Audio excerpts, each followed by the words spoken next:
Mabuhay, this is Alexi Fernandez from Davao City.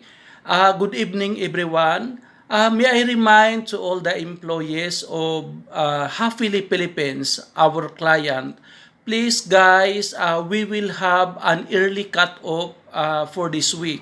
March 11 to 21 instead of March 11 to 25.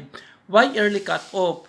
Remember guys, on next week, medyo taas ang holidays nato just because Lenten season or Holy Week. My last of duty on this month will be March 27, of course, 2024. So please, dapat madawat ninyo ang inyong financial blessings on March 26. Please be guided accordingly. Please follow the system.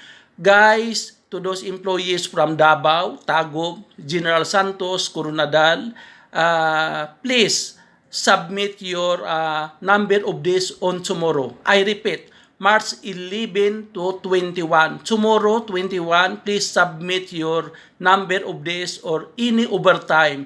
Then submit your DTR on tomorrow evening or Friday morning.